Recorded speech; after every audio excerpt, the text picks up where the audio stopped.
নমস্কার। হুমায়ুন আহমেদের যে দুজন অমর সৃষ্টির হাত ধরে ঢাকা চাক্ষুষ করবার অনেক আগেই সে শহরকে নিবিড়ভাবে দেখেছি, তাদের মধ্যে একজনের কথা আগেই বলেছি, হিমু। অন্যজন হলেন লম্বা রোগা কালো একমুখ দাড়িওয়ালা মিসির আলী। মিসির আলী ছিলেন ঢাকা ইউনিভার্সিটির মনস্তত্ত্বের প্রফেসর। তার জীবনে একের পর এক অদ্ভুত ঘটনা ঘটে, একের পর এক অদ্ভুত মানুষ আসে। যদিও তিনি সাইকিয়াট্রিস্ট অর্থাৎ মনোবিদ নন, তবুও তিনি প্যারাসাইকোলজি নিয়ে কাজ করেন এবং সেই সূত্রে অদ্ভুত সব রহস্য সৃষ্ট হয় তার জীবনে। আমরাও পেয়ে যাই একের পর এক অনন্য অনবদ্য উপন্যাস। মিসির আলীর জীবনে কিন্তু দুটি নির্দিষ্ট ভাগ আছে। একদিকে আছে কঠোর কঠিন বাস্তব এবং যুক্তি, এবং অপরদিকে আছে পরাবাস্তবতা, যা মায়াময় এক পৃথিবীর সৃষ্টি করে। কেন বললাম আপনাদের আজকে এই গল্প জানেন? কারণ মিসির আলীর জীবনের সাথে ঢাকা শহরেরও আছে এক আশ্চর্য মিল। ঢাকা শহর একদিকে যেমন তার তীব্র যানজটে, মানুষের ভিড়ে, চুরির ভয়ে, দূষণে আমাদের নিয়ে গিয়ে আছড়ে ফেলে এক কঠোর কঠিন বাস্তব জগতে। মনে হয় এই পৃথিবী আমার নয়, এখান থেকে পালাই। তেমনি সে তার মায়ায়, আতিথেয়তায়, ইলিশের সুঘ্রাণে, বুড়িগঙ্গার তীরে, ভালোবাসায় আমাদের নিয়ে যায় এক অদ্ভুত পরাবাস্তবতায়।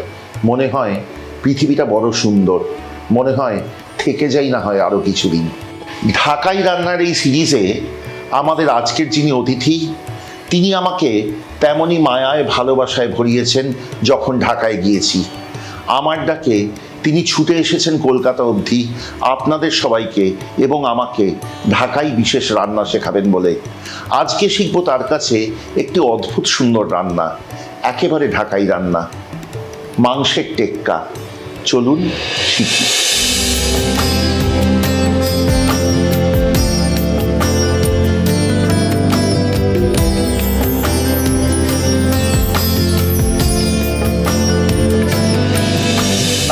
পরিচয় কোথা থেকে শুরু করব, কোথায় বা শেষ করব, সত্যি বুঝতে পারি না।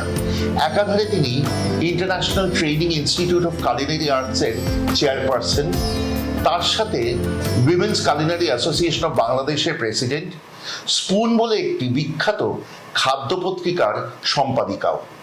এছাড়াও বাংলাদেশের অতি বিখ্যাত মানুষ, যাকে মহিলারা প্রায় সবাই এক নামে চেনেন, সেই নাজমাদি। সবচেয়ে বড় তার পরিচয় হলো তিনি আমাকে স্নেহে ভালোবাসায় ধন্য করেছেন। আজকে নাজমাদির থেকে শিখব ঢাকাই একটি বিশেষ রান্না, মাংসের টেক্কা।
এটাকেই আমি একটু পাতলা করে কেটে নিয়ে তারপরে একটু চপ করে নেব, নিয়ে এটাকে ম্যারিনেশন করব। আমারই তো ভয় করছে কাটা দেখে। আচ্ছা, আমরা এরকম করে বড়ও রাখতে পারি, আবার ছোট করার জন্য আমরা এরকম করে নিতে পারি। আমরা এটাকে একটু চপ করব। হ্যামার থাকলে হ্যামার দিয়ে করলে ভালো হয়, আর যেহেতু আমাদের এটা আছে, এটা অনেক ভারী, আমরা এটাকে এইভাবে।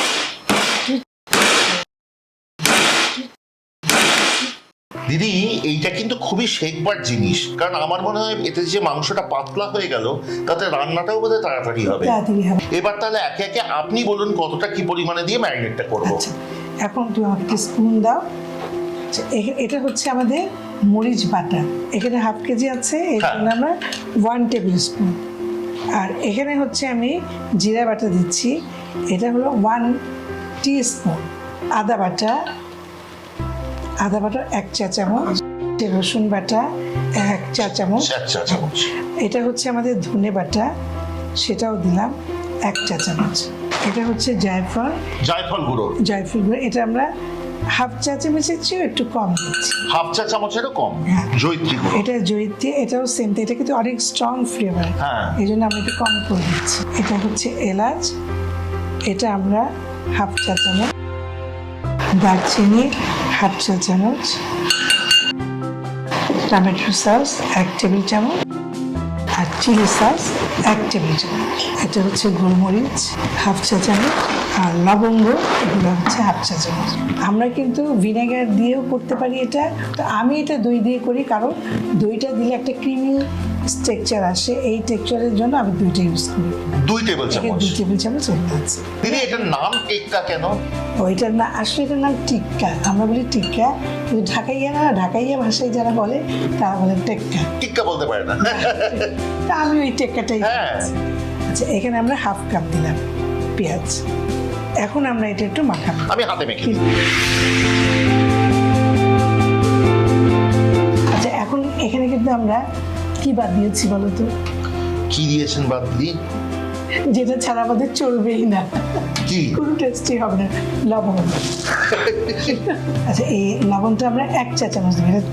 আচ্ছা, এখন আমি এখানে একটু সর্ষের তেল, আচ্ছা, এটা দিচ্ছি। মাংসটা তেলটা দিলে খুব তাড়াতাড়ি এটা একটু দেখতে সফটনেসটা আর কি, জুসিনেসটাও থাকবে। হয়ে গেছে, ম্যারিনেশন শেষ। এইবার কতক্ষণ রাখবো? এটা আমরা রাখবো ওভারনাইট, রাখতে পারলে খুব ভালো। তা আমরা তো ওভারনাইট এখানে রাখতে পারবো না, এটা 1 ঘন্টা। 1 ঘন্টা রাখবো। তবে দিদি, দর্শকদের জন্য বলে রাখি, এই রান্নাটা করব ঠিক করেছিলাম গতকাল, তাই জন্য আমরা কিন্তু এই সমপরিমাণ মাংস এই সব উপকরণ দিয়েই কালকে রাত্রে ভিজিয়ে রেখেছি। এই ম্যারিনেশনটা আপনাদের দেখালাম। এই মাংসটা সরিয়ে কালকে যেটা ম্যারিনেট করে রেখেছি সেই মাংসটা এবার নিয়ে আসবো। আপনারা 1 ঘন্টা থেকে ওভারনাইট যার যেমন সুবিধা তেমনভাবে ম্যারিনেট করে রাখবেন। আমরা রান্নাটা করব কালকে ম্যারিনেট করে রাখা মাংস দিয়ে।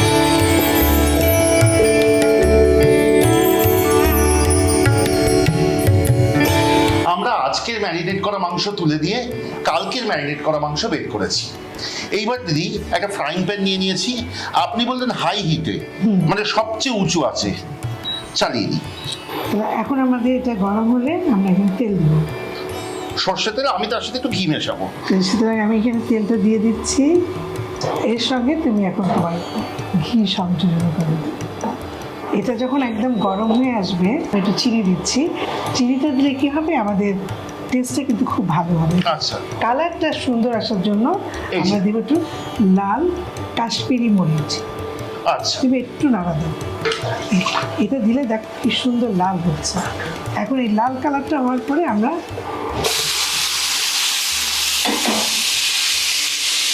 মাংসটা দিয়ে দিই। রান্নাটি শুরু হওয়ার সময় আঁচ ছিল একদম উঁচুতে। খানিকক্ষণ বাদে দেখবেন মাংস নিজে থেকেই জল ছাড়বে এবং সেই জলেই মাংস রান্না হতে থাকবে। এরপর আঁচ কিন্তু মাঝারিতে নামিয়ে আনবেন, কারণ এইবার এই নরম আঁচে মাংস সেদ্ধ হবে এবং রান্নাটিও হবে, পোড়াও লেগে যাবে না।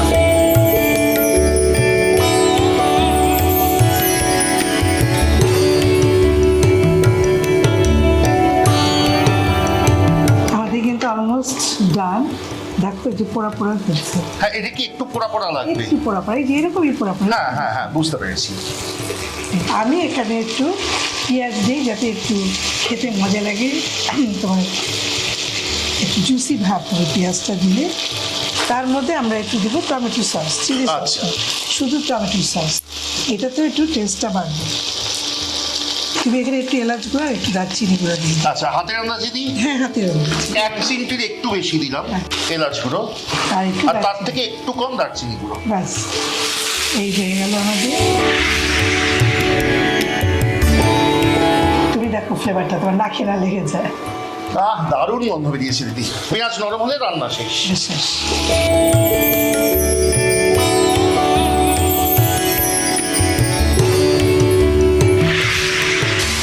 রান্নাটির এই পর্যায়ে কিন্তু মাংসের গুণমানের ওপর নির্ভর করবে আপনি রান্নাটি কতক্ষণ ধরে করবেন, কতক্ষণে মাংস নরম হবে। আমি এখানে আজলা ভরে ভরে জল দিয়ে প্রায় 40 মিনিট ধরে মাংসটি রান্না করেছি। এখন মাংস নরম হয়েছে, এবার পরিবেশনের পালা। তোমার জন্য মাংসের টেক্কা, ঢাকাই একদম দিদি, মাংসের টেক্কা। অনেক ধন্যবাদ। ধন্যবাদ তোমাকে আমাকে এই সুযোগ দেওয়ার জন্য। না না দিদি, আমার আনন্দ। Thank you.